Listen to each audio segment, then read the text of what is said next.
कर्म तत्व की अनुप्रेक्षा से आत्मबोध विकसाए, हम भेद ज्ञान प्रगटाए, हम भेद ज्ञान प्रगटाए। निज आत्म में रमण करें और देह भाव विसराए, हम भेद ज्ञान प्रगटाए, हम भेद ज्ञान प्रगटाए।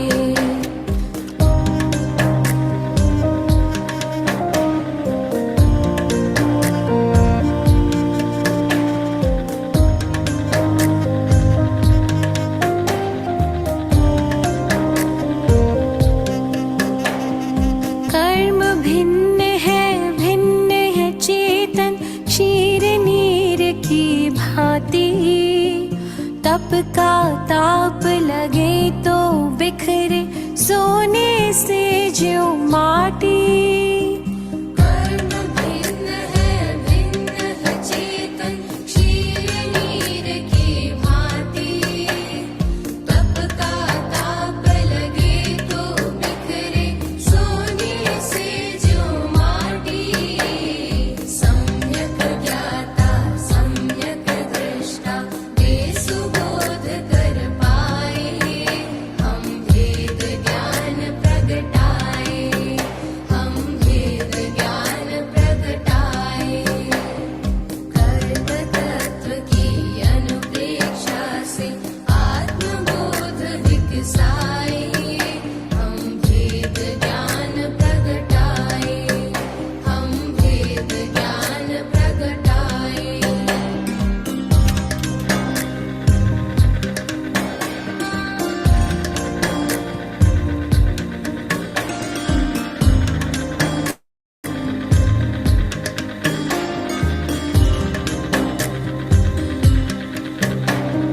पुण्य भी पुत्कल पाप भी पुत्कल, कर्म भेद ये सारे, बंधते अरु सत्ता में रहते फल दे न्यारे न्यारे। पुण्य भी पुत्कल पाप भी पुत्कल, कर्म भेद ये सारे, बंधते अरु सत्ता में रहते फल दे न्यारे न्यारे। ज्ञान दीप संभाव की ज्योति भीतर आप जलाए, हम भेद ज्ञान प्रगटाए, हम भेद ज्ञान प्रगटाए। कर्म तत्व की अनुप्रेक्षा से आत्मबोध विकसाए, हम भेद ज्ञान प्रगटाए, हम भेद ज्ञान प्रगटाए।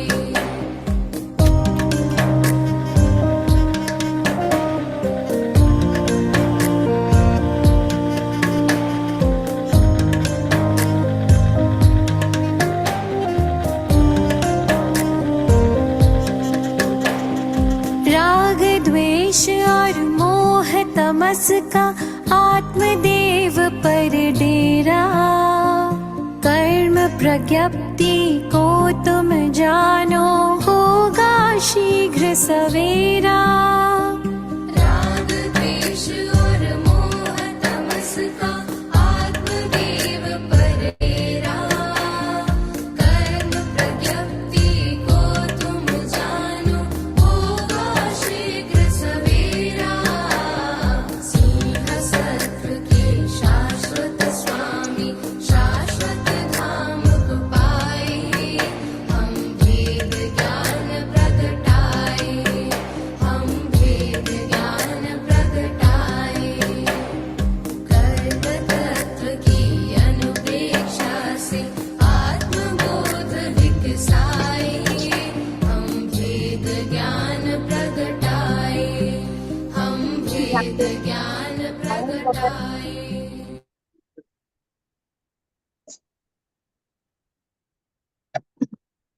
नमो हरियंताणं नमो सिद्धाणं नमो ऐर्याणं नमो वज्रायणं नमो लोय सवसाहुणं ऐसो पंच नमोकारो सर्व पावपणाश्रम मंगलाणं च सर्वेसिं परमं हवै मंगलम्।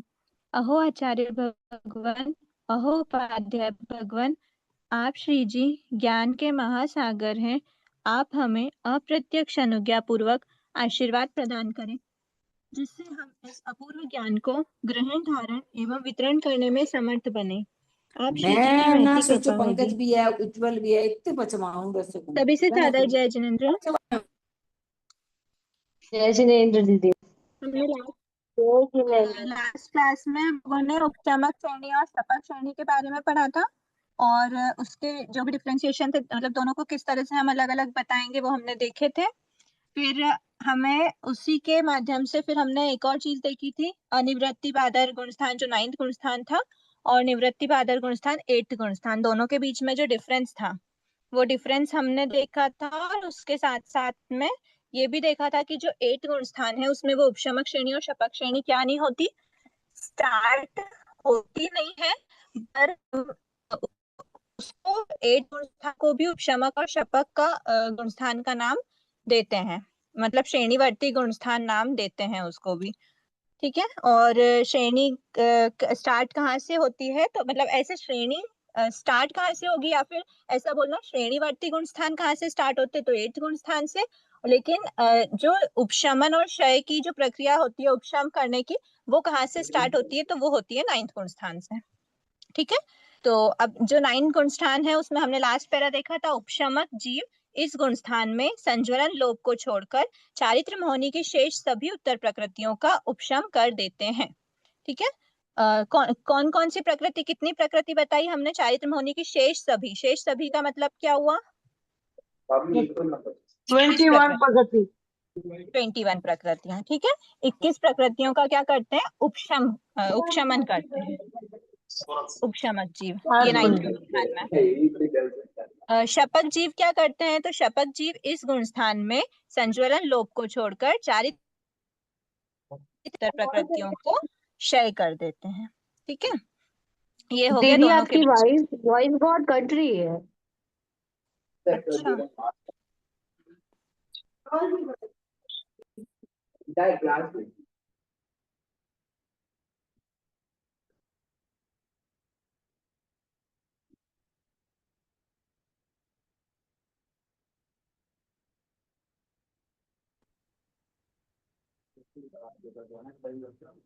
सूक्ष्म संप्राय गुणस्थान, सूक्ष्म मीनिंग है ना, वो सूक्ष्म का मतलब है यहाँ पर बादर नहीं। जो हमने अभी तक दो गुणस्थान 8th और 9th में क्या देखा था हमने, निवृत्ति बादर और अनिवृत्ति बादर, तो यहाँ पे बादर नहीं है, मतलब बादर कषाय का उदय होता था 8th 9th के टाइम पे, बादर कषाय का उदय रहता था। पर मतलब 8th 9th मतलब उसके पहले की भी बात कर रहे हैं, लेकिन अभी हम यहाँ पे नाम की अपेक्षा बता रहे हैं कि उन्हीं गुणस्थानों में बादर वर्ड था। और 10th में प्लीज म्यूट रखिए ना, जिनके यहाँ से थोड़ा सा डिस्टरबेंस आ रहा है एक बार। अगर आपको कुछ क्वेश्चन है तो या आप अनम्यूट करके वापस म्यूट कर लेना। ठीक है, 8th 9th गुणस्थान और इसके पहले के जितने भी 8th 9th में हम नाम में बता रहे थे निवृत्ति बादर अनिवृत्ति बादर, इसलिए हमने कहा कि 8th और 9th में बादर कषाय का उदय है, लेकिन उसके पहले भी जितने गुणस्थान है उनमें बादर कषाय का उदय रहता है। लेकिन 10th के कंपैरिजन, यहाँ पे हम श्रेणीवर्ती गुणस्थान पढ़ रहे हैं, तो 8th से स्टार्ट होते हैं श्रेणीवर्ती, तो 10th के कंपैरिजन में 8th और 9th गुणस्थानों में बादर कषाय का उदय रहता है। लेकिन 10th गुणस्थान में क्या होता है, बादर कषाय का उदय नहीं होता, वहां पे ओनली सूक्ष्म कषाय, वो भी सूक्ष्म कौन सा, कौन से कषाय, 4 होते हैं कषाय, क्रोध मान माया लोभ, लेकिन चारों में से ओनली एंड ओनली सूक्ष्म लोभ की बात की जाती है। सूक्ष्म लोभ का ही क्या होता है, उदय रहता है। ठीक है, इसलिए इसका फर्स्ट वर्ड, इसका नाम का फर्स्ट वर्ड क्या है, सूक्ष्म। ठीक है, संप्राय का क्या अर्थ होता है, तो बताया है संप्राय का मतलब होता है कषाय। ठीक है, कषाय मतलब जहां पर सूक्ष्म कषाय है, सूक्ष्म कषाय कौन सा वाला, अब हमको डीप में हमको पता है कि कौन से कषाय की बात की जा रही है, क्रोध मान माया की नहीं कर रहे हैं, लोभ की बात कर रहे हैं, जहां पर सूक्ष्म कषाय का उदय है।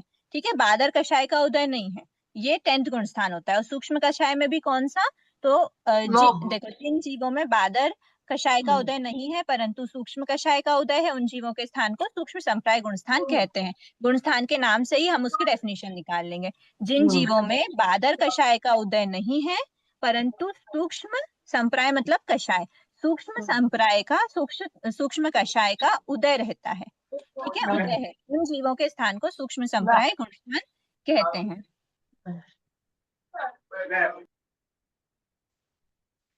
फिर मान और माया का उदय नहीं होता, सिर्फ सूक्ष्म लोक का उदय होता है, ठीक है। ये हो गया हमारा 10th गुणस्थान, एकदम सिंपल सा, उसकी डेफिनेशन हम उसके नाम से ही समझ लेंगे। फिर है 11th गुणस्थान, उपशांत मोह गुणस्थान। उपशांत मोह, मोह से क्या समझना है यहाँ पर, मोह मतलब मोहनी कर्म, ठीक है। तो मोहनी कर्म की जो प्रकृति है वो क्या हो गई है, टोटली उपशांत हो गई है। उपशांत होने का क्या मतलब हुआ कि उनका उदय नहीं है, मतलब उदय आदि कोई भी प्रक्रिया उनमें नहीं होती है, ठीक है। उपशांत का मतलब है उदय नहीं है, ठीक है। उदय नहीं है किसका, मोहनी कर्म की प्रकृतियों का, किसी भी प्रकृति का, कोई एक सिंगल प्रकृति भी ऐसी नहीं होगी जिसका उदय हो।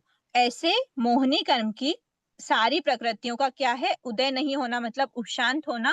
ऐसे जिन जीवों का स्थान होता है वो उपशांत मोह गुण स्थान होता है। अब उसकी सत्ता में डेफिनेशन, तो है ना, सत्ता में तो है ना। हाँ, हाँ, एक बार थोड़ा सा ना, एक बार टॉपिक क्लियर हो, एक बार डेफिनेशन हम पढ़ लें, एक वर्ड टू वर्ड हम आगे बढ़ते हैं, एकदम हैवी नहीं लेते हैं पूरी डेफिनेशन को। तो एक बार टॉपिक क्लियर हो, कंप्लीट हो, उसके बाद फिर आप लोग अपने डाउट्स लेके आना, ठीक है। ठीक। मैं ऐसा नहीं बोल रही हूँ कि क्लास के बीच में नहीं लाओ, पर क्लास के बीच में भी एक टॉपिक कंप्लीट हो जाए, फिर उस टॉपिक, अब जैसे 10th हमारा कंप्लीट हो गया, 10th के बाद अब आप पूछ सकते हो, और फिर हम 11th पे बढ़ेंगे, ठीक है। 11th को एक बार हम पढ़ ले, क्योंकि 11th की डिटेल भी है इसलिए। अब देखो, इसकी जो हमने सिंपल भाषा में उसके नाम से उसकी डेफिनेशन समझी, मतलब नाम समझा, उपशांत मोह गुणस्थान। उपशांत मोह मतलब मोहनी कर्म की जो प्रकृति है वो क्या हो गई है, उपशांत हो गई। उपशांत हो गई मतलब उनका उदय नहीं है, ठीक है, वहां पे उदय में नहीं आ रही है, फल नहीं दे रही है अपना। ये हो गया उपशांत मोह गुण स्थान, ठीक है। हाँ, उपशांत का मतलब दबा हुआ, दबा हुआ का क्या मतलब हुआ, उपशांत है या दबा हुआ है मतलब होता क्या है। सिर्फ हम शाब्दिक अर्थ पे नहीं जाएंगे, हम वास्तविकता में देख रहे हैं कि वास्तविकता में होता क्या है। हम कैसे बोलते हैं कि मोहनी कर्म हमारे अंदर दबा हुआ है। दबा हुआ होने का मतलब यह है कि वो जो उसका मोहनी कर्म की प्रकृति का जो फल हमको मिलता है, वो फल हमको नहीं मिलेगा, वो उसका उदय नहीं होता, उस अवस्था को बोलते हैं उपशांत अवस्था, ठीक है। दबा होने का मतलब ये नहीं होता, दबा होने तो ऐसे तो आत्मा में सारे प्रदेश दबे ही हुए हैं, दबे हुए मतलब आत्मा में प्रेजेंट है। अब वो उदय में आ रहे हैं तब बात करते हैं कि हाँ ये इसका फल हो रहा है या ये प्रकृति फल दे रही है। कोई भी प्रकृति का कोई सिंगल प्रदेश भी क्या नहीं है, फल नहीं दे रहा है, उदय में नहीं है, उस अवस्था को बोलते हैं उपशांत अवस्था। अब इसकी डेफिनेशन देखते हैं। जिन जीवों में मोहनी कर्म की सत्ता तो है 11th में, और इसके साथ साथ में 12th की भी अगर हम बात करें तो 12th में आता है क्षीण मोह। अच्छा, थोड़े से नीचे देखते हैं एक बार, 12th है क्षीण मोह। अब यहाँ पे दोनों में क्षीण मोह गुणस्थान, उपशांत मोह और क्षीण मोह गुणस्थान में एक वर्ड का अंतर है, उपशांत और क्षीण। मोह मतलब सेम है, मोहनी कर्म, यहाँ पे भी मोहनी कर्म की प्रकृति की बात करी जा रही है और यहाँ पर भी मोहनी कर्म की प्रकृति की बात कर रहे हैं। यहाँ पर क्या होता है, उसका उपशांत होता है मतलब उदय नहीं होता। यहाँ पर जो है वो क्षीण है, मतलब टोटली उसकी उदय तो है ही नहीं, उदय नहीं है, उसके पीछे साथ ही साथ में यहाँ पे भी उदय नहीं होता, यहाँ भी उदय नहीं होता, लेकिन यहाँ पर अंदर प्रेजेंट होता है। यहाँ पे सत्ता में उदय नहीं है बट सत्ता में प्रेजेंट है, उसके अंदर से टोटली आत्मा से मोहनी कर्म की प्रकृति गई नहीं है। क्षीण मोह में क्या होता है, उदय तो होता ही नहीं है, पर उदय नहीं होने का रीजन क्या है, उदय नहीं होने का रीजन यही है कि उसकी सत्ता में भी नहीं है। सत्ता में नहीं होना, सत्ता मतलब हमने क्या देखा, अस्तित्व, मतलब ये प्रकृति उसकी आत्मा में एग्जिस्ट ही नहीं करती, उसका प्रेजेंस ही नहीं है आत्मा में, सत्ता ही खत्म हो गई। जब सत्ता ही नहीं है मतलब उदय भी नहीं होगा। लेकिन यहाँ पे क्या होता है, सत्ता तो रहती है, उसके आत्मा में प्रदेश रहते हैं उस कर्म प्रकृति के, लेकिन बिल्कुल भी किसी भी प्रदेश का, किसी भी प्रकृति का क्या नहीं होता, उदय नहीं होता है। ये हो गया लेकिन सत्ता में प्रेजेंट है, ये हो गया उपशांत अवस्था। जिन जीवों में मोहनी कर्म की सत्ता मतलब अस्तित्व तो है, मोहनी कर्म की कुछ प्रकृतियां प्रेजेंट है आत्मा में, परंतु उदय नहीं है, उन जीवों के स्थान को उपशांत मोह गुण स्थान कहते हैं। हो गई डेफिनेशन क्लियर? अब हम देखते हैं क्षीण मोह की। क्षीण मोह की डेफिनेशन में क्या है? जिन जीवों ने मोहनी कर्म का सर्वथा क्षय कर दिया है, मतलब उनकी सत्ता ही नहीं है, क्षय कर दिया। क्षीण मोहनी का, क्षीण का अर्थ यहाँ पे क्या लेना? क्षय। क्षय का मतलब क्या हुआ? सत्ता नहीं है। क्षय का मतलब होता है सत्ता नहीं है। ठीक है। जिन जीवों ने मोहनी कर्म का सर्वथा क्षय कर दिया है, किसी भी प्रकृति का एग्जिस्टेंस नहीं बचा, परंतु शेष 7 कर्मों का नहीं।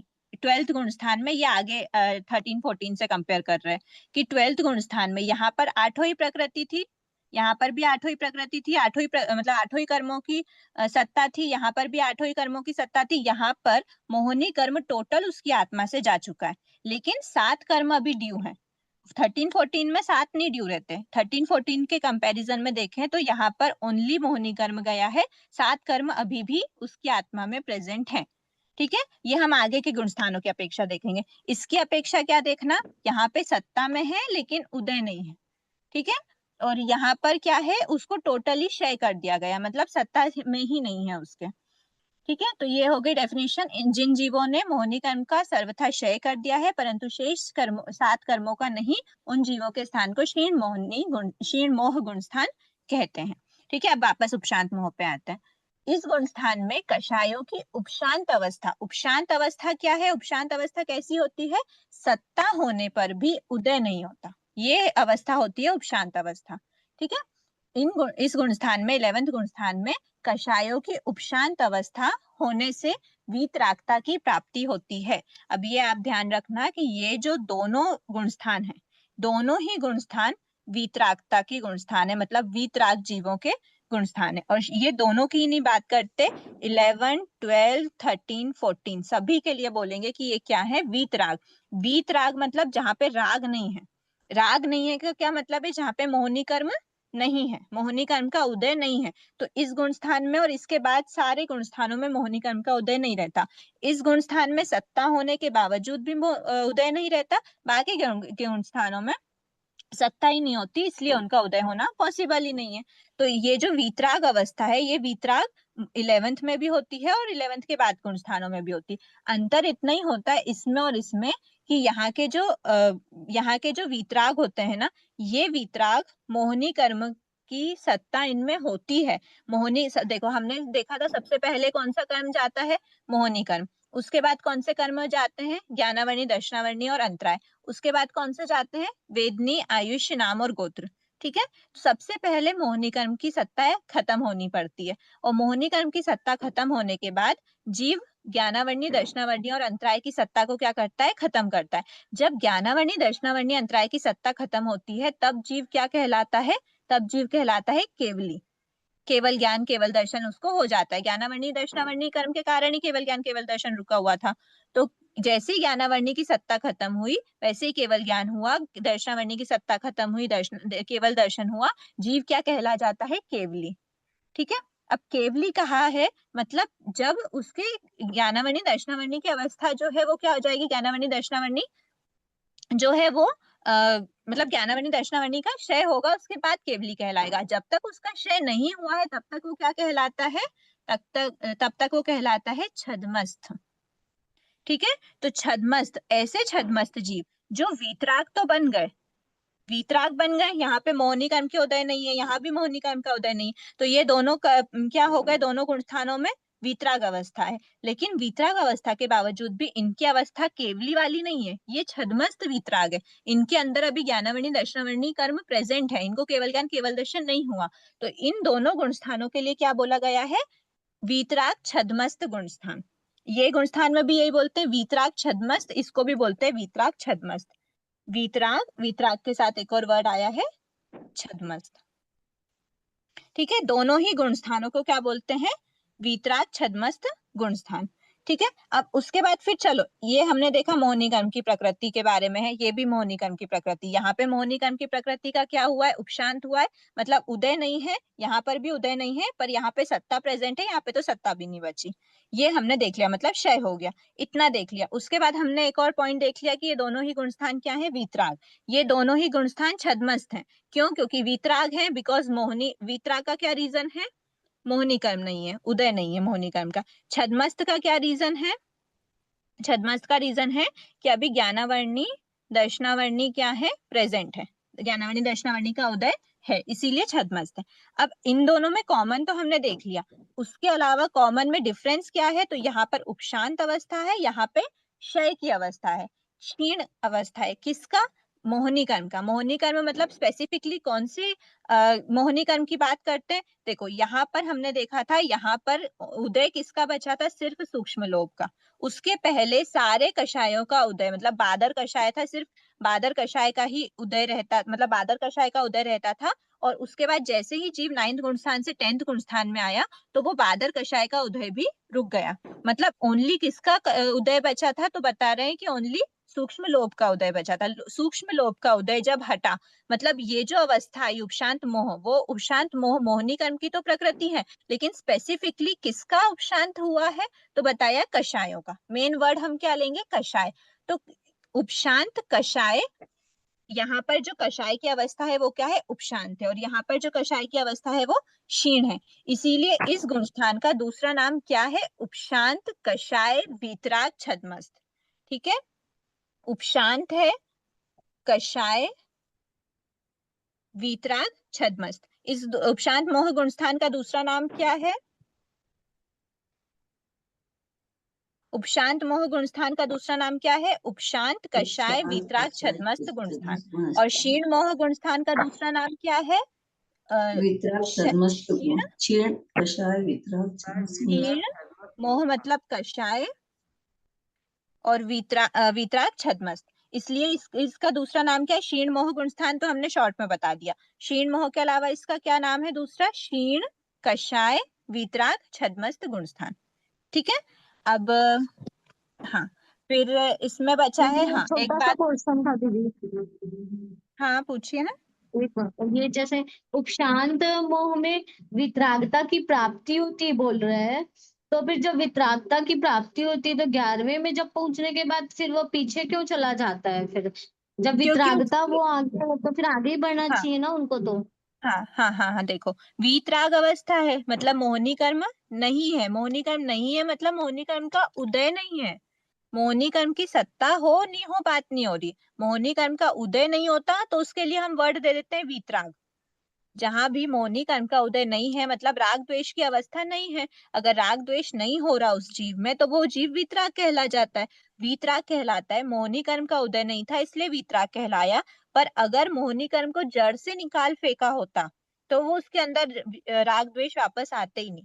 लेकिन इस 11th गुण स्थान में उसको जड़ से निकाल के नहीं फेंकते मोहिनी कर्म को, उसको अंदर दबा के रखा हुआ है। मतलब उसके मोहिनी कर्म की प्रकृति जो, तो जिस प्रकार राख की बात की जाती है कि पानी में अगर राख है, राख नीचे बैठी हुई है, तब तक हमको ऊपर का पानी एकदम निर्मल लगता है, और जैसे ही वो राख हिल जाती है मतलब वापस वो पानी क्या हो जाता है? मलिन हो जाता है।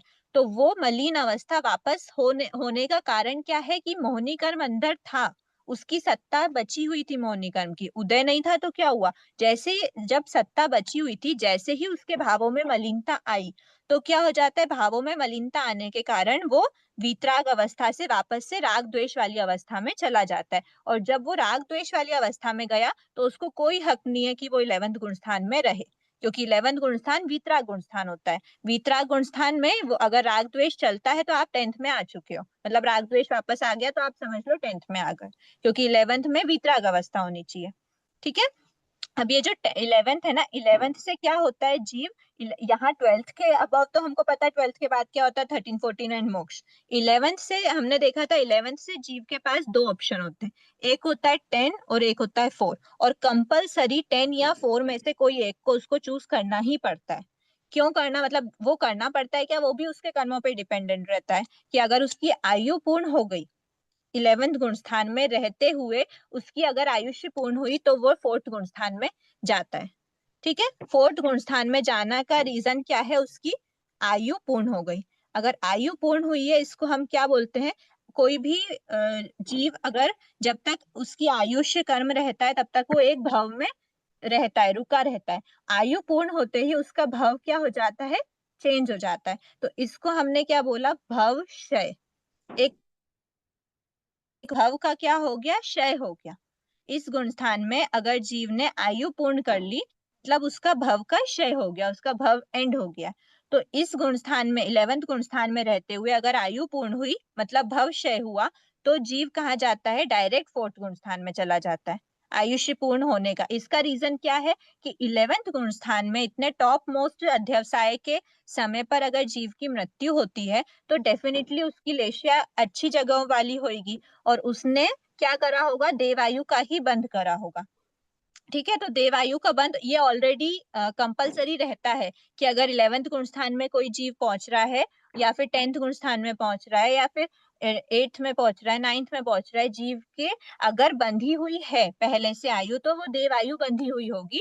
जस्ट बिकॉज देवायु, क्योंकि अगर इन गुणस्थानों में अगर जीव काल करता है तो वो देवलोक में जाता है, इन गुणस्थानों में रहते, जैसे 11वें गुणस्थान में रहता हुआ जीव अगर काल कर गया तो कंपलसरी वो देवलोक में ही जाएगा। इसका मतलब क्या हुआ, पहले से उसने देवायु बांध रखी थी।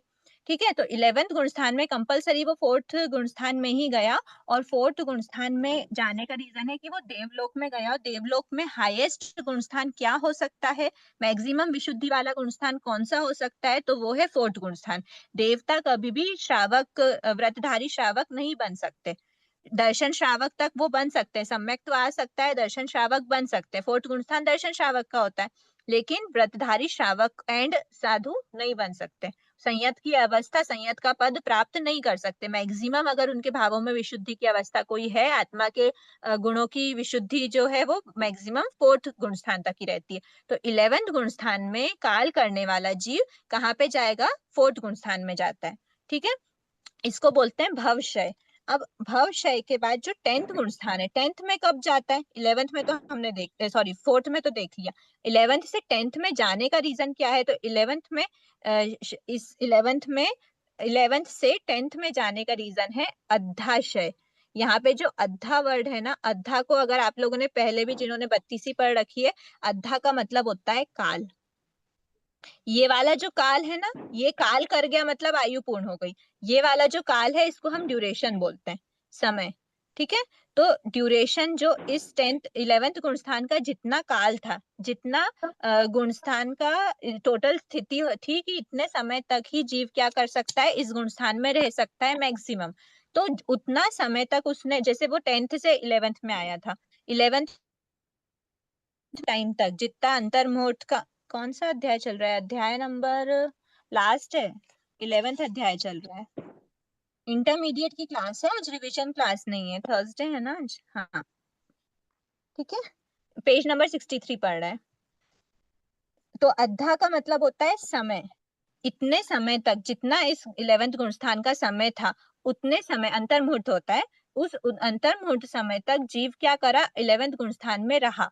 अब 11th गुणस्थान में अंतर्मुहूर्त काल तक रहा, अब क्या होगा, अब उसका फ्यूचर क्या है, तो उसका फ्यूचर बताया, उपशमक जीव है ये, तो उपशमक जीव का फ्यूचर क्या होता है, उसको श्रेणी अवरोहण करना ही पड़ता है, कंपलसरी श्रेणी अवरोहण करना ही पड़ेगा। तो श्रेणी अवरोहण का मतलब क्या हुआ कि जैसे ही इस 11th गुणस्थान का काल पूरा हुआ, 12th में जाने का तो ऑप्शन है नहीं उसके पास, तो वो क्या करता है, 10th गुणस्थान में जाता है। और ये भी श्रेणी पूर्वक उतरते हैं, ऐसा नहीं होगा कि 11th से डायरेक्ट 8th में चलेगा, 11th से डायरेक्ट 9th में चलेगा, 11th से 7 में चलेगा, ऐसा नहीं होता, 11th से 10th में ही उसको उतरना पड़ेगा, क्योंकि 11th गुणस्थान का काल क्या हो गया, ड्यूरेशन क्या हो गया, उसके जितनी स्थिति थी 11th गुणस्थान में मैक्सिमम रुकने की, जितना अलाउड था उतने टाइम तक के लिए वो रुक लिया, अब उसके भावों में मलिनता आएगी ही आएगी, और जैसे ही उसके भावों में मलिनता आई तो उसकी वीतराग अवस्था क्या हो गई, डगमगा गई, फिर उसके राग द्वेष का उदय आ गया। राग द्वेष का उदय आने का मतलब हुआ मोहनी कर्म का उदय आ गया, मोहनी कर्म की प्रकृति जो होती है जिनका उसने उपशमन करके रखा था वो वापस से उदय में आने लगी। उदय में आई मतलब किस, सबसे पहले कौन सी प्रकृति आएगी, तो सूक्ष्म लोभ का उदय स्टार्ट होगा। सूक्ष्म लोभ का उदय इसलिए बोला गया क्योंकि वो 11th से 10th में आता है और 10th में ओनली सूक्ष्म लोभ का क्या होता है, उदय होता है, बाकी बादर कषाय का उदय नहीं होता। ठीक है, इस गुणस्थान का काल पूर्ण होने पर उपशांत किया हुआ मोहनी कर्म पुनः उदय हो जाने से जीव 10वें गुणस्थान को प्राप्त करता है, इसको बोलते हैं अद्धाशय। ठीक है, अद्धाशय, शय मतलब एंड होना, ऐसा समझ लो। कि एंड हो गया, क्या एंड हुआ यहाँ पर, ड्यूरेशन एंड हुआ, अध्याशय हुआ, यहाँ पे भवशय हो गया। ये काल पूरा नहीं हुआ था 11th गुण स्थान में, जितना मैक्सिमम अलाउड है उतना काल पूर्ण हुए बिना ही जीव की आयु खत्म हो गई, तो वो 4th में चला जाता है। ठीक है। क्षीण मोह गुण स्थान में हमने देख लिया, जिन जीवों ने मोहनी कर्म की सर्वथा क्षय कर दिया, परंतु शेष 7 कर्मों का नहीं, उन जीवों के स्थान को क्षीण मोह गुण स्थान कहते हैं। शपक जीव, यहाँ पे कौन सा जीव होता है, उपशमक जीव। यहाँ पे कौन सा है, क्षय करने का मतलब, क्षीण का मतलब है क्षय कर दिया, क्षय कौन करता है, शपक जीव करता है। तो शपक जीव कषायों का पूर्ण क्षय करने पर 10वें गुण स्थान से सीधा 12वें गुण स्थान में को प्राप्त करते हैं। डायरेक्ट 10वें से 12वें में आता है, कौन सा, शपक जीव। ठीक है। यहाँ ऐसा नहीं होगा कि उपशमक जीव हो 10th में और वो 12वें में, ऐसा होना चाहिए, शपक होना चाहिए, वो ही जीव 12वें में आएगा। दीदी क्वेश्चन है, 12वें गुण स्थान में क्षीण मोह गुण स्थान में ये यहाँ पर इसको क्षीण कसा है, वितराग छद्मस्त क्यों कहा है? वितराग तो पूरा हो गया ना, 12वें में आए तो छद्मस्त क्यों आ गया इसमें फिर? वीतराग और छद्मस्त अलग अलग अवस्था है, अभी तो हमने समझी। वीतराग का मतलब होता है मोहिनी कर्म का उदय नहीं होना, छद्मस्त का मतलब होता है ज्ञानावर्णी दर्शनावर्णी प्रेजेंट है। वीतराग जी और जी। छद्मस्त दोनों एक चीज नहीं है, वीतराग का रिलेशन मोहिनी कर्म से है। मतलब जो वीतराग है ना, वीतराग छद्मस्त भी होते हैं और वीतराग केवली भी होते हैं। अगर वीतराग जीवों में मतलब मोहिनी कर्म का तो उदय नहीं है, पर उनके अंदर ज्ञानावर्णी दर्शनावर्णी और अंतराय का उदय चल रहा है, तो वो जीव छद्मस्त कहलाएंगे वीतराग होने के बावजूद भी। और अगर उनके अंदर से ज्ञानावर्णी दर्शनावर्णी और अंतराय का क्षय हो गया, तो वे जीव फिर केवली कहला जाते हैं। इसके बाद वाला गुणस्थान का नाम क्या है, 13 गुणस्थान का, सहयोगी केवली गुणस्थान। मतलब 12वें गुणस्थान तक मोहिनी कर्म का क्षय बताया है, लेकिन उसके बाद भी सिर्फ मोहिनी कर्म का ही क्षय हुआ है, ज्ञानावर्णी दर्शनावर्णी अंतराय प्रेजेंट है। ये देखा ना हमने, सबसे पहले मोहिनी का क्षय होता है और उसके बाद फिर ज्ञानावर्णी दर्शनावर्णी अंतराय का क्षय होता है। और जब ज्ञानावर्णी दर्शनावर्णी अंतराय का क्षय होता है, तब जाके जीव केवली कहलाता है। उसके पहले उसकी अवस्था छद्मस्त की होती है, जब उसका भले ही मोहिनी कर्म क्षय हो गया पर ज्ञानावर्णी दर्शनावर्णी प्रेजेंट है, तो वो वितराग छद्मस्त कहलाता है। वो यहाँ पर भी यही बात होती है, यहाँ पर भी यही बात होती है। यहाँ पे सत्ता में रहते हुए मोहिनी का उदय खत्म हुआ है, यहाँ पे सत्ता से ही हटा दिया इसलिए मोहिनी का उदय खत्म हुआ। ठीक है। दोनों हैं वीतराग छद्मस्त। और इसके जस्ट बाद वाला जो गुणस्थान है 13 गुणस्थान, वहां पे वीतराग केवली होते हैं। उस गुणस्थान में, अच्छा शायद ये लिखा भी हो, हम पढ़ते हैं उसमें, अगर ऐसा कुछ लिखा रहता है तो आगे देखते हैं। पर वो गुणस्थान, वो जीव भी वीतराग है सबसे पहला। मतलब देखो ऐसा होता है, मोहिनी कर्म सबसे, हमने देखा ना मोहिनी कर्म सबसे पहले जाता है, तो मोहिनी कर्म 10th गुणस्थान के एंड तक था। 10th गुणस्थान के एंड के बाद नेक्स्ट समय में जीव का मोहिनी कर्म का उदय रुक गया। अब मोहिनी कर्म का जैसे ही उदय रुका, या तो उसने क्या करा, उपशांत करा। उदय रुकने का रीजन क्या है, उदय रुकने के पीछे क्या रीजन है, कि उसके मोहिनी कर्म को उपशांत कर दिया। अगर उपशांत करा तो 11th गुण स्थान में आया, ये तो हमको क्लियर हो गया। उपशांत किया हुआ है मतलब उसकी मोहिनी कर्म के उदय नहीं है, मतलब वितराग अवस्था है, पर उसके अंदर ज्ञानावर्णी दर्शनावर्णी, अब ऑफ कोर्स अगर मोहिनी कर्म की सत्ता है तो फिर ज्ञानावर्णी दर्शनावर्णी की भी सत्ता होगी। और ज्ञानावर्णी दर्शनावर्णी की सत्ता है, उनका उदय है, मतलब वो क्या है, छद्मस्त अवस्था है। अब हम आते हैं 12th में। 12th में क्या होता है, 10th गुण स्थान में, 10th गुण स्थान तक मोहिनी कर्म का उदय था। 10th से जैसे ही 12th में आया, मतलब मोहिनी कर्म को क्षय करके आया है वो, इसलिए उसको क्षीण मोह गुण स्थान बोला। मोहिनी कर्म की सत्ता यहाँ तक ला दिया, उसको जैसे ही क्षय करा तो वो वीतराग अवस्था तो है, जस्ट बिकॉज मोहिनी कर्म का उदय नहीं बचा। उदय क्यों नहीं बचा, क्योंकि सत्ता नहीं बची। मोहिनी कर्म का उदय नहीं बचा तो वीतराग अवस्था तो है, लेकिन अभी मोहिनी कर्म के बावजूद भी उसके जो छोटी सी, इसका भी काल होता है अंतर्मुहूर्त का, तो जो छोटा सा काल होता है मोहिनी का और ज्ञानावर्णी दर्शनावर्णी अंतराय के क्षय का, मोहिनी का क्षय किया, उसके बाद हमने बोला ना कि सबसे पहले मोहिनी का क्षय करता है, उसके बाद फिर वो सेकेंड स्टेप में ज्ञानावर्णी दर्शनावर्णी और अंतराय का क्षय करता है। तो इन दोनों के बीच का जो ड्यूरेशन होता है ना, वो ड्यूरेशन होता है 12th गुण स्थान का। 12th गुण स्थान एक ऐसी अवस्था है जहाँ पे जीव का सिर्फ एक ही कर्म का क्षय हुआ है, मोहिनी कर्म, लेकिन उसके सातों कर्म बचे हैं, मतलब ज्ञानावर्णी दर्शनावर्णी अंतराय भी बचा है। और जस्ट अंतर मुहूर्त बाद कंपल्सरी वॉइस नहीं जीव, आ रही दीदी क्लियर आपकी? सभी को ही नहीं आ रही। आ रही है दीदी, ठीक है। आ रही है दीदी। ठीक है। तो जैसे ही क्षय क्षीण मोहिनी गुण स्थान में मोहिनी कर्म का क्षय होता है पर ज्ञानावर्णी दर्शनावर्णी और अंतराय कर्म प्रेजेंट रहते हैं, तो उस जीव को छद्मस्त बोलते हैं, वीतराग होने के बावजूद भी छद्मस्त बोलते हैं।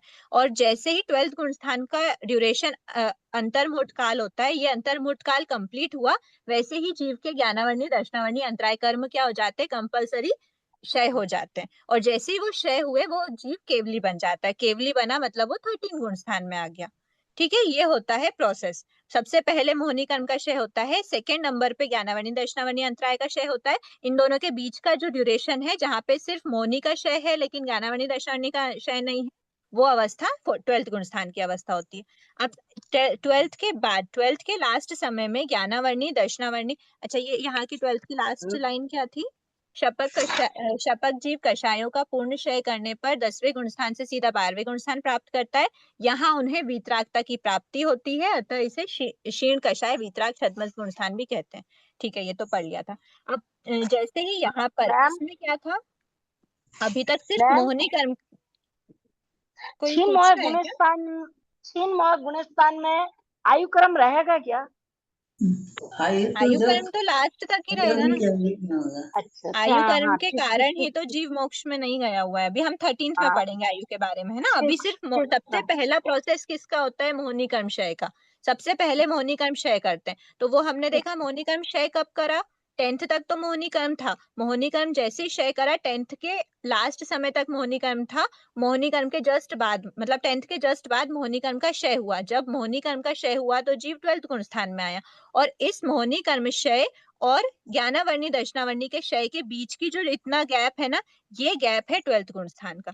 12th गुण स्थान में मोहिनी कर्म का तो क्षय हो गया होता है, लेकिन ज्ञानावर्णी दर्शनावर्णी अंतराय प्रेजेंट रहते हैं। और जैसे अंतर मुहूर्त तक ये ड्यूरेशन खत्म हुआ, वैसे ही जीव 12th गुण स्थान के लास्ट समय में, क्या लास्ट समय तक ज्ञानावर्णी दर्शनावर्णी अंतराय रहता है, और उसके जस्ट नेक्स्ट समय में जीव के ज्ञानावर्णी दर्शनावर्णी और अंतराय कर्म टोटली आत्मा में सत्ता से रहित हो जाते हैं, आत्मा में नहीं रहते। तो वो अवस्था उनकी केवली अवस्था होती है। और वो केवली अवस्था नेक्स्ट समय 12th के मतलब 12th के बाद जो ज्ञानावर्णी दर्शनावर्णी अंतराय का क्षय किया, उसके जस्ट फर्स्ट समय वाली जो अवस्था होती है, वो होती है केवली अवस्था, वो होती है 13 गुण स्थान की। 12th से 13 में आते हैं, लेकिन केवली तो बन गए। केवली बनने का क्या अर्थ हुआ, ज्ञानावर्णी दर्शनावर्णी और अंतराय की क्या हो गई, क्षय कर दिया। मोहिनी को तो पहले ही क्षय कर दिया था। तो ऐसे चार कषायों को जिनने क्षय, चार कषाय नहीं सॉरी, चार कर्मों का जिन्होंने क्षय कर दिया है, चार कर्मों का क्या हो गया है, क्षय हो गया है। जिनके आठों ही कर्मों का क्षय हो जाता है वे क्या कहलाते हैं, सिद्ध कहला जाते हैं। सिद्ध लेकिन कहलाते सिद्ध भगवान के पहले, मतलब जहाँ चार कर्मों का ही क्षय हुआ है, वो अवस्था केवली अवस्था है। लेकिन केवली अवस्था में चार कर्मों का तो क्षय हमने देख लिया। मोहिनी का क्षय यहाँ के बाद हुआ था, ज्ञानावर्णी दर्शनावर्णी और अंतराय का क्षय यहाँ के बाद हुआ था, फिर ये चार कर्मों का क्षय वाली अवस्था हुई केवली। अभी भी इसके अंदर कौन से हैं, वेदनी कर्म है, वेदनी कर्म का उदय रहेगा, वेदनी कर्म की सत्ता रहेगी। और वेदनी आयुष्य नाम गोत्र, इस अवस्था में। ठीक है, अब ये जो केवली अवस्था है, 14 गुण स्थान वाली भी केवली अवस्था होती है, क्योंकि एक बार केवल ज्ञान हो जाता है फिर वो जाता नहीं है। तो चार कर्मों का क्षय हो गया, यहाँ पे भी चार कर्मों का क्षय हो गया और केवली अवस्था प्राप्त हो गई। लेकिन इन दोनों में डिफरेंस क्या होता है, तो इन दोनों में डिफरेंस होता है, अभी तक हम किसकी बात कर रहे थे, यहाँ तक जो बात चल रही थी हमारी, किसकी बात चल रही थी, कषायों की बात चल रही थी। हमने देखा ना, स्थिति बंध में और अनुभाव बंध में कौन निमित्त बनता था, कषाय। और दूसरा निमित्त प्रकृति बंध और प्रदेश बंध का क्या था, योग। तो यहाँ पर बात हमारी कषाय की चल रही थी, कषाय के रिलेटेड यहाँ पे जो भी बात थी वो कषाय के उदय के समय की बात थी, कषाय की सत्ता की बात चल रही थी। लेकिन जब कषाय टोटल क्षय हो चुका है, तो अब हम बात करेंगे योग की।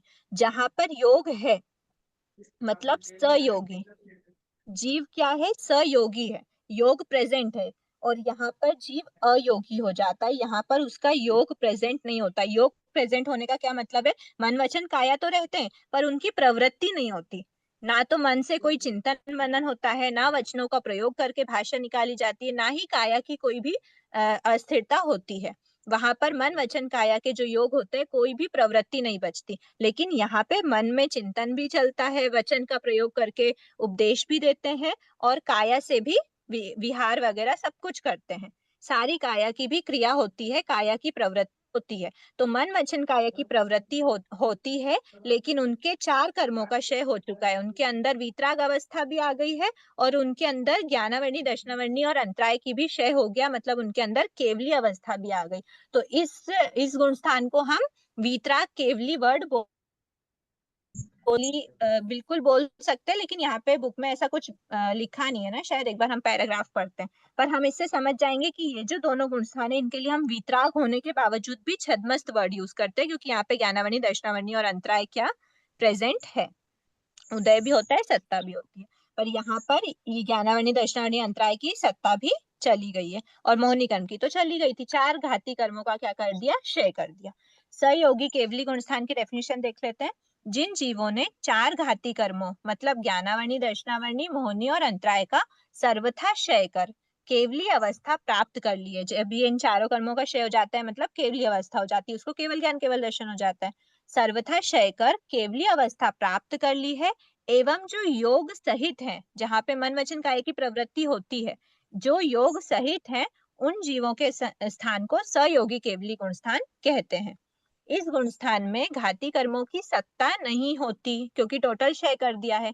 इस गुण स्थान वर्ती जीव केवल ज्ञान केवल दर्शन और अनंत आत्म शक्ति से संपन्न होते हैं, क्योंकि ज्ञानावर्णी दर्शनावर्णी और अंतराय का भी क्षय कर दिया। ज्ञानावर्णी के क्षय से केवल ज्ञान प्रकट होता है, दर्शनावर्णी के क्षय से केवल दर्शन प्रकट होता है और अंतराय कर्म के क्षय से अनंत आत्म शक्तियां होती है, अंदर से प्रकट हो जाती है, अनंत आत्म शक्ति से संपन्न होते हैं एवं वे अरिहंत कहलाते हैं। अरिहंत का क्या अर्थ होता है, अरिहंत जिन्होंने अरि मतलब अपने कर्म शत्रुओं का क्या कर दिया है, नाश कर दिया। तो कर्म शत्रु कौन से कर्म शत्रु का बताते हैं, 4 घाती कर्मों का जिन्होंने क्षय कर दिया। हंत मतलब नाश कर दिया, नाश का दूसरा वर्ड है क्षय। कर्मों का क्या कर दिया है, क्षय कर दिया है, वे कहलाते हैं अरिहंत। तो ये 13 गुण स्थान वाले जीव क्या कहलाते हैं, अरिहंत। अरिहंत क्यों कहलाए, क्योंकि उन्होंने 4 घाती कर्मों का क्या कर दिया, नाश कर दिया। फिर और क्या क्या कहलाते हैं, केवल ज्ञान प्रकट होता है, केवल ज्ञानी कहलाते हैं, केवल दर्शन प्रकट हो जाता है और अनंत आत्मशक्ति से संपन्न हो जाते हैं, क्योंकि अंतराय कर्म भी क्षय हो गया। अब अयोगी केवली गुण स्थान क्या है, जिन्होंने, अच्छा ये ध्यान रखना, सहयोगी केवली में कौन से बचे हुए हैं, वेदनी भी बचा हुआ है अभी, आयुष्य भी बचा हुआ नाम है, गोत्र और नाम आयुष। भी बचा हुआ है और गोत्र भी बचा हुआ है। ठीक है, ये चारों हैं अभी सहयोगी केवली में और अयोगी केवली में भी। तो ये जो सहयोगी और अयोगी है, देखो अयोगी एक बार पढ़ लेते हैं। जिन्होंने योगों का पूर्ण निरोध कर, अयोग बचा है, ठीक है, जिन्होंने योगों का पूर्ण निरोध कर, निरोध मतलब टोटल योग का प्रवृत्ति क्या हो गई, खत्म हो गई, अयोगी अवस्था प्राप्त कर ली है, उन केवली भगवंतों के स्थान को, केवली यहाँ पर भी थे लेकिन यहाँ पे सहयोगी थे, मतलब योग की प्रवृत्ति, मन वचन काया की प्रवृत्ति चल रही थी, तो वो सहयोगी कहलाए। और जैसे ही ये ही केवली भगवान, कोई और केवली नहीं है, ये ही 13 गुण स्थान वाले ही 14 में जाते हैं। जब यही केवली भगवंत अपने योगों का क्या कर देते हैं, निरोध कर देते हैं, उस समय पे वो जीव 14 गुण स्थान में आ जाते हैं। उन केवली भगवंतों के स्थान को अयोगी केवली गुण स्थान कहते हैं। 14वें गुण स्थान का बहुत सूक्ष्म टाइम होता है। 14वें गुण स्थान के अंतिम समय में, 14वें गुण स्थान के अंतिम समय में, लास्ट समय जो होता है, क्योंकि इसके बाद मोक्ष आना है, तो इसके जो लास्ट समय है उसमें जीव सत्तागत सभी कर्मों का वेदन करके अगले भव में सिद्ध अवस्था को प्राप्त करता है। सत्तागत कर्म कौन से बचे इसके पास, वेदनीय, नाम, आयुष्य, नाम, गोत्र, आयुष। वेदनी, आयुष्य, नाम और गोत्र, ये 4 कर्मों की ही सत्ता बची। तो जो यहाँ पे वर्ड है कि 14 गुण स्थान के अंतिम समय में जीव सत्तागत सभी कर्मों का, तो कौन से सत्तागत कर्म है, वेदनी, आयुष्य, नाम, गोत्र, इनका वेदन करके, यहाँ पर वेदन कंपलसरी है, इनका वेदनी कर्म का भी वेदन या तो 7 वेदनी का उदय रहेगा या 7 वेदनी का उदय रहेगा। आयुष्य कौन सी होगी, ओनली मनुष्य आयु का उदय रहेगा, वेदन चलता है यहाँ पे, ठीक है। नाम कर्म, यश कीर्ति नाम कर्म का उदय रहता है। और भी दूसरे जो भी बात करते हैं, गोत्र कर्म उच्च गोत्र का उदय रहता है। तो ये जो इनका 4 टाइप के जो कर्म है उनका क्या होगा, उदय कंपलसरी उनका उदय होता है।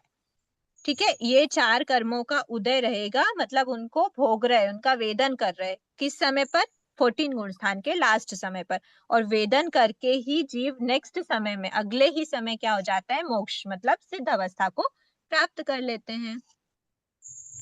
ठीक है, तो अब ये देखना, ये जो 4 कर्म है ना, ये जो छोटे से ड्यूरेशन है अयोगी केवली 14 गुण स्थान का, ये छोटे से गुण स्थान में ओनली वेदन के द्वारा ही ये क्या होते हैं, आत्मा से बाहर निकलते हैं। तो उसके पहले मतलब 13 से, यहाँ पे हमने अंतर्मुहूर्त अंतर्मुहूर्त अंतर्मुहूर्त सभी ये जितने भी श्रेणीवर्ती गुण स्थान देख रहे थे, सबका काल अंतर्मुहूर्त अंतर्मुहूर्त देखा था। और यहाँ का बहुत छोटा सा है, मतलब जीव ने अंतर्मुहूर्त अंतर्मुहूर्त सारी अंतर्मुहूर्त की ड्यूरेशन को क्रॉस करके 12th गुण स्थान से 13 में आया, और अब उसको मोक्ष जाने में अयोगी केवली गुण स्थान में अगर जाएगा तो बहुत छोटे से टाइम के बाद वो मोक्ष चला जाएगा। तो जो छोटा सा टाइम है उसके पहले और यहाँ के सारे अंतर्मुहूर्त कंप्लीट करने के बाद जितना भी उसका आयुष्य बचा रहता है, वो सभी वो 13 गुण स्थान में ही गुजारता है। बोलते ना कि केवली पर्याय इन भगवान की केवली पर्याय इतनी थी, या इतने वर्ष वो केवली अवस्था में रहे, इतने वर्ष तक केवली भगवान रहे। मतलब जो केवली अवस्था है वो कौन सी केवली अवस्था की बात कर रहे हैं, वो 13 गुण स्थान की बात कर रहे हैं कि केवल ज्ञान होने के पश्चात इतने, मतलब केवल ज्ञान हुआ, जैसे भगवान महावीर के लिए बोलते हैं कि केवल ज्ञान हुआ उनको, केवल ज्ञान होने के बाद फिर उनने क्या करा, 30 वर्ष तक 42 वर्ष में उनको केवल ज्ञान हो गया था ना संभावना, और उनकी आयुष्य थी 72 वर्ष की। तो वो जो 30 वर्ष का बीच में टाइम पीरियड रहा, वो केवली अवस्था, उनकी केवली अवस्था 13th गुण स्थान तक रही। ठीक है, केवल ज्ञान होने के बाद जब तक आयुष्य पूर्ण नहीं होगी तब तक मोक्ष नहीं होगा।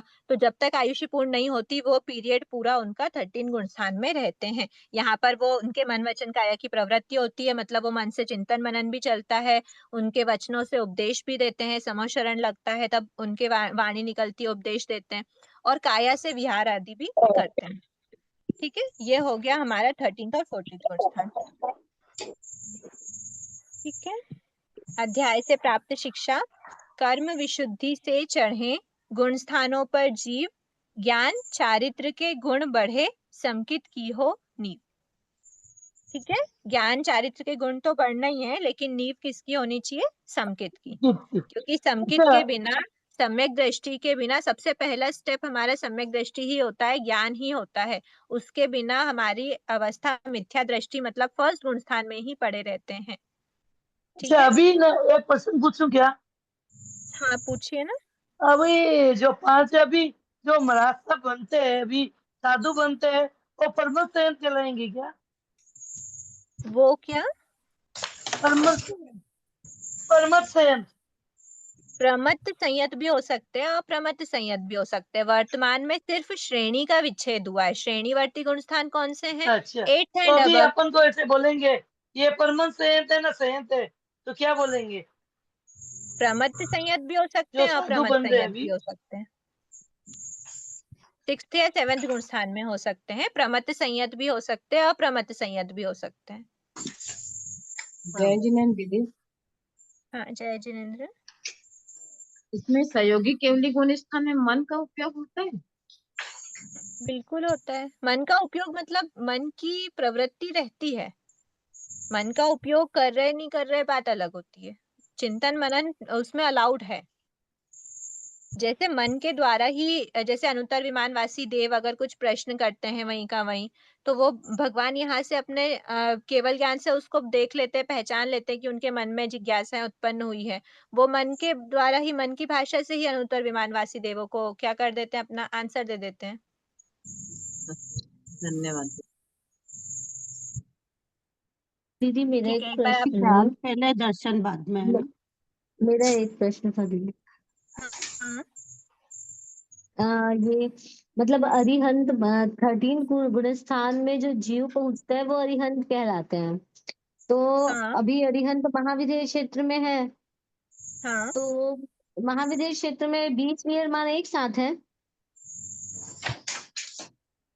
इसका किसी और को नॉलेज है क्या, मेरे को कंफर्म नॉलेज नहीं है इस बारे नहीं, में। एक साथ नहीं है वो सब, विजय में है, मतलब जैसे मतलब पश्चिम अलग उत्तर अलग दक्षिण। 5 5 क्षेत्र है ना, महाविद्य में, हर अलग महाविद्य में अलग 4-4 है। 4 सब विजय में। में, 4 विजय में। 8, 9 और 24, एक बार 25। हाँ, उनका उनका 8, 9, पूछने 23, का 25। उनका पूछने का शायद ये आशय है कि एक साथ मतलब एक ही समय पर हो सकते हैं क्या, शायद वो ऐसा पूछ रहे हैं। हाँ मतलब जितने विश्व भी विरमण एक का ही समय समय एक ही में, है। एक ही समय में अलग होते अलग होते स्थान पर हो सकते हैं पर एक ही समय में हो सकते हैं ना। और हाँ सामान्य हो केवली सकते भी हैं। है वहां पे। सामान्य केवली भी है। सामान्य केवली मतलब तीर्थंकर के अलावा है सभी 13 गुण स्थान वाले। जिनका तीर्थंकर नाम कर्म का उदय रहता है वो तीर्थंकर कहलाते हैं। जिनका तीर्थंकर नाम कर्म का उदय नहीं रहता वो 13 गुण स्थान में होने, वो भी 13 में होते हैं और तीर्थंकर नाम कर्म वाले भी 13 में होते हैं दोनों 13 गुण स्थान में। पर वो तीर्थंकर त्रिलोक वंदनीय पूजनीय होते हैं इसलिए वो तो एक तीर्थंकर समय नाम कर्म का उदय रहता है। तीर्थंकर तो एक समय में एक ही होता है ना। एक बार जब एक तीर्थंकर का होता है तो दूसरा नहीं होता ना। हाँ तो हाँ, वही बताया ना नहीं कि जैसे 32 विजय है, उसमें 32 विजय में 4 तीर्थंकर, जैसे हाँ, महाविजय जम्बू द्वीप के इसमें 32 विजय, महाविजय में 32 हाँ, 32 हाँ, 8, विजय में 25, 4 9, तीर्थंकर 24, है। हाँ, ये तो पता है। वो तो भरत वैसे और 5 ऐरावत की महाविजय हो अपेक्षा गए। होता है एक ही तीर्थंकर का शासनकाल एक समय पर। हाँ, वहां पर भी एक मतलब विजय में जो एक ही ये जैसे तीर्थंकर होता है। एक विजय में 2 तीर्थंकर नहीं होते हैं। हाँ, एक विजय में तो एक ही होगा ना। पर जैसे 20 विहरमान के नाम आते हैं तो वो अभी 20 ऐरावत कहाँ में एक पे विजय हैं, में एक कहाँ ही कहाँ होगा। पे हैं? पांच वो पांच महाविजय महाविजय में क्षेत्र चार के चार अलग सब अलग है। विजय में अलग अलग स्थान पर है। नहीं 5 तो जैसे कितने भरत 5 क्षेत्र, 32 पांच तो विजय ना। एक बार चार अभी ये इससे रिलेटेड किसी के कोई डाउट्स हैं क्या, तो पहले हम कर्म प्रज्ञप्ति पे देखते हैं फिर हम अन्य थोकड़े पे जाएंगे।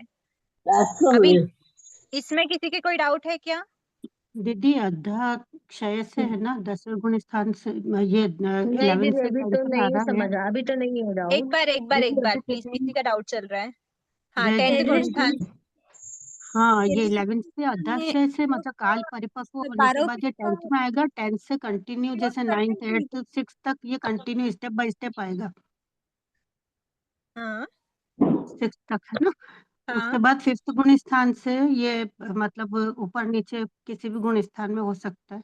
5th से नहीं 6th से भी हो सकता है। 6th से वो 5 पे भी जा सकता है, 6th से वापस 7th पे भी चढ़ सकता है। 6th हम्म। तक गिरता है, बस इतना बताया कि श्रेणी अवरोहण 6th तक होता है। अब 6th के बाद वापस मलिनता विशुद्धता आ जाए वो वो अलग 1 बात। में भी जा सकता है ना। और भाषा से विनियमा वैमानिक है ना। क्या? है भाषा दीदी से वो। नियमा भावशय वैमानिक है। से नियमा वैमानिक है और 4th गुण अगर ये स्थान। है ना 14 में जैसे अयोगी केवली है तो इसमें उदय और निर्जरा के लिए योग की जरूरत नहीं है। मतलब अयोगी अवस्था में भी उदय और निर्जरा हो सकती है। अयोग्य अवस्था में निर्जरा और उदय। हाँ हाँ, जैसे देखो सातवेदी उदय तो का रहता है, रहता है उदय ना। तो रहेगा हाँ, ही रहेगा। तो उदय अयोग्य रहता अवस्था है, में भी मतलब कि उदय और निर्जरा के लिए मतलब योग हो उदय रहता जरूरी है नहीं। मतलब उदय ही रहता है। ये बताया ना इसमें कि हाँ, जीव सत्तागत सभी कर्मों का वेदन करके अगले समय में सिद्ध अवस्था को, मतलब यहाँ पर उदय होना वेदन होना तो कंपलसरी ही है ना। मतलब योग की जरूरत नहीं है। अयोग्य हाँ अवस्था में भी उदय और निर्जरा योग हो की सकता जरूरत है। बंध में होती है। बंध हम्म। 13 गुण स्थान तक रहता है क्योंकि 13 गुण स्थान तक योग है, इसलिए बंध यहाँ तक रहेगा। इस हम्म 14 गुण स्थान में 0 प्रकृति का बंध होता है, यहाँ पे कोई भी हम्म प्रकृति का बंध नहीं होता, लेकिन उदय तो रहता है। हम्म। तो ये 5 ज्ञानावर्णी, 5 ज्ञानावर्णी और 4 दर्शनावर्णी और 5 अंतराय, इनका 10वें गुण स्थान तक बंध विच्छेद है और 12वें में उदय विच्छेद है। हाँ दीदी किसी और को कुछ डाउट? पांचवा और छठा चैप्टर है ना, वो एक बार फिर से थोड़ा सा समझाइएगा ना, क्योंकि उस समय किताब नहीं थी ना तो पूरा समझ में नहीं आया था अच्छा से। ये आप कल की रिवीजन क्लास में कल की जो हाँ। रिकॉर्डिंग आ गई होगी शायद, कल की क्लास में हमारा 5th चैप्टर कंप्लीट हुआ था। तो आप कल की क्लास में देखना 5th चैप्टर को, और 6th चैप्टर हम कल वाली 8:30 वाली क्लास में लेने के भाव रखते हैं। घाती अघाती कर्म है, और इसके बाद फिर ना 7th लगाते हैं कि नहीं दीदी, इस किताब का बोल रहा है, इस किताब का चालू हो गया है क्या क्रैश कोर्स में? हाँ क्रैश कोर्स में कल चालू हो चुका है। तो आज रिकॉर्डिंग आई होगी ना? आज रिकॉर्डिंग आई होगी। कल हमारा 5th चैप्टर स्टार्ट होके कंप्लीट भी हो गया और कल मतलब टुमारो वाले कल में हम लोग 6th चैप्टर भी करने के भाव रखेंगे और उसके बाद सैटरडे को 7th चैप्टर भी हो जाएगा संभावना। और एक आपको इन्फॉर्मेशन देनी है, ग्रुप पे भी वो इन्फॉर्मेशन डल जाएगी, बट अभी आप लोग क्लास अटेंड कर रहे हो तो आपको बताने के भाव है कि 5th 6th और 7th ये जो 3 चैप्टर हैं जिसका रिवीजन क्लास में भी आपको करवा दिया जाएगा सैटरडे तक, वो आपके तीनों चैप्टर्स का एक छोटी सी एक्टिविटी वाला टेस्ट होने वाला है ऑनलाइन। वो होगा आपका संडे को। ठीक है, तो प्रिपरेशन अभी से स्टार्ट कर लेना। 5th 6th और 7th चैप्टर का टेस्ट होने वाला है ऑनलाइन संडे के दिन। तो दीदी हम लोग का जो टाइमिंग मंडे जैसा क्लास क्या होगा? मंडे को को कितने बजे होगा मैम? हम लोग का मंडे अभी थर्सडे टाइमिंग क्लास चल रहा है। टाइमिंग पे डिपेंड ना हो, हम टाइमिंग से ज्यादा हमको महत्वपूर्ण है डे, कि हमारे पास 3 दिन है, आज कल और परसों। इन 3 दिन में हम कितनी तैयारी कर सकते हैं, हमको उस पे फोकस करना है। और हमारी कल की रिवीजन क्लास में, मतलब पास्ट वाले यस्टरडे वाले कल में हमारी 5th चैप्टर की जो है रिवीजन क्लास हो चुकी है, तो आप एक बार उसमें क्विक रिवीजन कर लेना। साथ ही साथ कल और परसों की क्लास में भी हमारे 6th और 7th चैप्टर कंप्लीट हो जाएंगे, ताकि उसके बाद आपके एक टेस्ट हो जाएगा तीनों चैप्टर्स का। ठीक है, फिर हम आगे आगे बढ़ते जाएंगे। और दीदी हम लोग का जो रेगुलर मंडे और थर्सडे क्लास होता था उसमें क्या होगा अभी? अब उसमें अभी हमारा तो चैप्टर कंप्लीट हो गया है, तो उसमें हम देखते हैं कैसा क्या रहता है। नहीं तो फिर रिवीजन क्लास में अभी आप लोग अटेंड करना, तो उसमें आपका यही सारी चीजों का वापस रिवीजन हो जाएगा। हाँ। ठीक है, तो दीदी उस मंडे को भी थोड़ा टारगेट रखिएगा ना, वो 5 चैप्टर लेने का संडे वापस को। लेना है। हाँ दीदी, क्योंकि उसमें किताब नहीं आई थी ना, तो पूरा समझ नहीं आया था। अच्छा ठीक है, जैसा भी होता है एक बार हम लोग देख लेंगे। या तो हम एक क्लास ऐसी रख लेते हैं जिसमें आप लोगों का जो मंडे थर्सडे वाले स्टूडेंट्स हैं उन लोगों का एक शॉर्ट रिवीजन हो जाए और जो भी डाउट्स हैं वो क्लियर हो जाए। फिर आप लोग रिवीजन क्लास तो अटेंड करना ही है साथ में, क्योंकि उसमें हम हाँ लोग हाँ पढ़ ही रहे हैं वो सारी चीजें वापस। हाँ हाँ, ठीक है दीदी। ठीक है, 13वें तो गुण आज स्थान में उपयोग लगाते हैं कि नहीं केली भगवान? उपयोग लगाते हैं कि नहीं मतलब, उपयोग तो प्रेजेंट रहता है ना जीव के। उपयोग के बहुत सारे मीनिंग होते हैं। आप कौन से वाले उपयोग की बात कर रहे हैं? उपयोग 12 की बात कर रहे हैं क्या? हाँ हाँ। ज्ञान, दर्शन, चारित्र। 12 उपयोग 12। उपयोग केवल ज्ञान केवल दर्शन उपयोग रहता है ना? सॉरी, ज्ञान दर्शन चारित्र नहीं, ज्ञान अज्ञान और दर्शन, ये 12 उपयोग होते हैं। इनमें से ज्ञान केवल ज्ञान उपयोग और केवल दर्शन उपयोग रहता है 13 गुण स्थान में। ठीक है, और किसी के कोई डाउट्स हैं क्या? अहो आचार्य भगवान, अहो उपाध्याय भगवान, आपकी कृपा से जो ज्ञान हमने सीखा है वह ज्ञान हमारे भीतर विनय की अभिवृद्धि करे, सहनशीलता का विकास करे, हम निष्प्रह बने, अनासक्त बने, पांचों इंद्रियों पर विजय प्राप्त करें और शीघ्र ही परम वितरागता को प्राप्त करें। हमसे हुई अभिनय शातना के लिए क्षमा करें। सभी से क्षमा याचना। जय जिनेन्द्र। जय हिंद। जय जिनेन्द्र, धन्यवाद। जय